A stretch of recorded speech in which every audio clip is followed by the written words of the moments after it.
बच्चे पढ़े लिखे बच्चे हैं, वो लॉर्ड मैकाले घुस गए अंदर। जहाँ लॉर्ड मैकाले घुस गए तो फिर समस्या और बड़ी हो गई, क्योंकि लॉर्ड मैकाले का सारा काम नौकरी का है, नौकर का। मालिक बनने की विद्या लॉर्ड मैकाले की विद्या नहीं है। लॉर्ड मैकाले इसलिए आए कि भारतवर्ष के लोगों को कैसे नौकर बनाया जाए, इसलिए वो आधुनिक शिक्षा है नौकरी की। हमारे यहाँ कभी कोई बेरोजगार नहीं था हिंदुस्तान में, चाहे बढ़ई रहा हो, चाहे लोहार रहा हो, चाहे किसान रहा हो, चाहे मजदूर रहा हो, चाहे वो सुनार रहा हो, चाहे लकड़हारा रहा हो, कोई भी, चाहे बुनाई करने वाला हो, चाहे सिलाई करने वाला, कोई बेरोजगार नहीं था। सबके पास अपने रोजगार थे, सबके पास, और सब सुखी थे। लेकिन लॉर्ड मैकाले साहब आए तो एक धर्मपाल जी अब शरीर छोड़ गए, राजीव दीक्षित के गुरु थे धर्मपाल जी। तो उन्होंने इसको प्रकाशित किया था, लॉर्ड मैकाले का एक लेटर जो उसने इंग्लैंड के लिए लिखा था, और ये कहा था कि मैं पूरे हिंदुस्तान को बेरोजगार बना दूंगा, बेरोजगारों की फौज खड़ा कर दूंगा। अभी लोग आते नहीं नौकरी के लिए, पहले कहाँ होता था, पुराने लोग बैठे यहाँ, नौकरियां पकड़ पकड़ के जबरदस्ती दी जाती थी। सरकारी नौकरी जबरदस्ती सिफारिश की जाती थी माँ बाप से, अरे एक लड़का दे दो चला जाए नौकरी। पहले ऐसे था। पुराने कुछ बुजुर्ग बैठे याद है, हाथ उठाएंगे, कि नौकरियां लोग घर में आके देते कि नौकरी कर लो सरकारी, मुझे ध्यान है। तो क्यों कहते थे, कोई करने को तैयार नहीं था, सब मगन थे अपने अपने काम में, सबके पास काम था। तो लॉर्ड मैकाले ने कहा कि मैं सबको बेरोजगार बना दूंगा, बेरोजगारों की फौज खड़ी कर दूंगा मैं। आज वही है देश में, डिग्रियां सबके पास हैं, काम नहीं है, सब बेरोजगार। और बेरोजगार कौन नहीं है?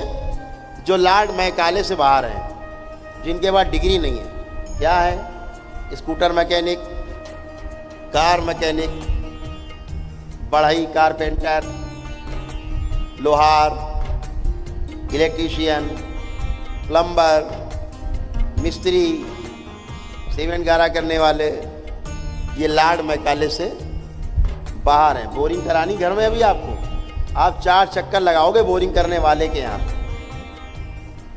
होता नहीं। आपकी बिजली गड़बड़ हो जाए, बगैर 3-4 बार फोन करे वो आएगा नहीं, और कहेगा आज नहीं कल आ जाएंगे। बिजी है वो, क्यों? लॉर्ड मैकाले से बाहर है, उसके पास बहुत है काम। आप चिरौरी कर रहे हो, बोरिंग करानी है तो कहेगा भैया अभी टाइम नहीं है, रुक जाओ 1 महीना, हमारा काम लगा है। आप बहुत करोगे तो एडवांस पैसा और मांग लेगा कि हमारी बोरिंग वहाँ बोगी पड़ी है, लाना है, उधार पैसा लिया था दिया नहीं, तो आप कहोगे अच्छा भैया 3000 ले लो एडवांस और दे दोगे, किया भी कुछ है नहीं उसने। तो लॉर्ड मैकाले से जो बाहर है वो रोजगार शुदा है आज भी, है ना। तो ऐसे हमें तमाम ये षड्यंत्र हैं जितने, इनको समझना होगा, ये समझ करके हमें अपना काम करना होगा। तो जिन बच्चों में लॉर्ड मैकाले घुस गए उनके अंदर क्यूरियोसिटी बहुत है, लेकिन मैं इसको सकारात्मक लेता हूँ। ये कैसे हो सकता है? जिसके मन में प्रश्न है कैसे हो जाता है, हम नहीं मानते। जो ये नहीं मानता है उससे बात करना ज़्यादा सरल है, उससे बात करना बहुत सरल है। क्यों? उसको केवल आप प्रमाण दे दो, बस उसे केवल प्रमाण चाहिए। वैज्ञानिक क्या मांगता है? प्रमाण। तो दरबार आपको क्या देता है? प्रमाण। ले लो प्रमाण। कितने प्रमाण चाहिए? अभी जो अंग्रेज आ रहे हैं वो कोई ऐसे नहीं आ रहे कोई जादू टोना करके चले आ रहे हैं, प्रमाण के साथ आ रहे हैं। क्या प्रमाण पता है आपको? अब राजीव जी होते तो अच्छे से बताते। राजीव जी होते तो अच्छे से बताते। जो नॉर्वे के मेयर हैं उनके साथ दरबार को लेकर के बड़ी अद्भुत घटनाएं घटी नॉर्वे में। मेरे से बात हुई उनसे,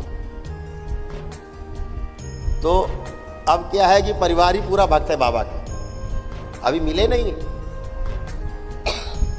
लेकिन वो ठीक भी हो चुके आधे से ज़्यादा सब ठीक है।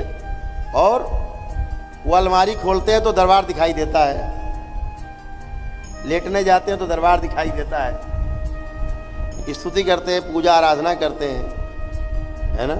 एक क्रिश्चियन होने के बाद वो आस्था रखते हैं दरबार से, क्योंकि वो सब जगह गए, हर जगह हार गए, केवल प्रार्थना पूजा करके वहाँ वो ठीक हो रहे। तो क्या बना, एक प्रमाण बना, बात हमसे उनसे हो रही और पता लगा घर में उनकी पत्नी धड़ाम से गिरी, बेहोश हो गई और ठीक हो गई। उनका सेम टाइम गुरुजी हमसे बात कर रहे हैं, उधर पत्नी को ये हो गया और पत्नी ठीक। ये क्या हुआ, उन्होंने कभी सोचा ही नहीं इस पे। तो ये दरबार तो आस्था के ऊपर चलता है, विश्वास पर चलता है। वैज्ञानिक भी अगर कोई खोज करने जाता है, आज से 200 साल पहले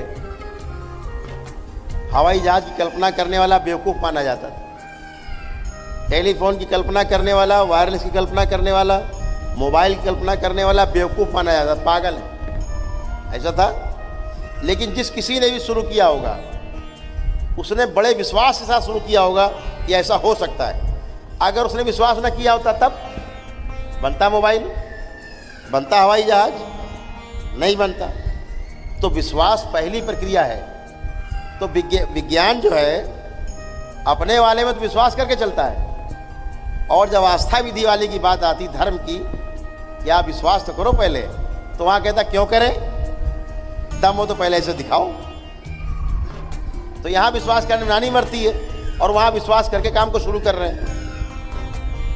यहाँ से अगर मंगल ग्रह पे जाना है तो कोई यंत्र बनाते हैं, सैटेलाइट बनाते हैं, तो विश्वास करके तो बनाते हैं। विश्वास नहीं बनाएंगे, नहीं बनेगा। तो विश्वास तो करना ही होता है। तो बगैर जाने ये कह देना कि ये नहीं होता, ये भी एक सबसे बड़ा अंधविश्वास है। आपने जानने की कोशिश नहीं की और कह दिया नहीं होता, ये तो अंधविश्वास, ये तो अंधा विश्वास है ना आपका, ये तो आप अंधविश्वासी हो।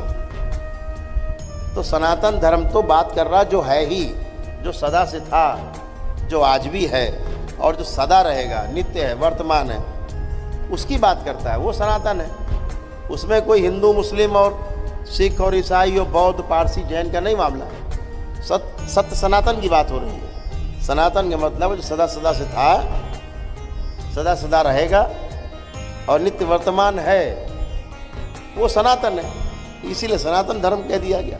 धर्म का मतलब व्यवस्था, जो है ही व्यवस्थित है, उसे कह दिया सनातन धर्म। इतनी बात है। मानने वाले आदमी को धार्मिक कह दिया। अब हम लोगों ने अपनी अपनी सुविधा के लिए, अपने अपने गुट बढ़ाने के लिए, एक कि हम इतने धर्म के मतावलंबी एक साथ रहेंगे तो अच्छा रहेगा, तो अपने हिसाब से हिंदू हो गए, मुस्लिम हो गए, जो भी हुए, अलग अलग बना लिए। तो इसमें कोई विरोध वाली बात नहीं है।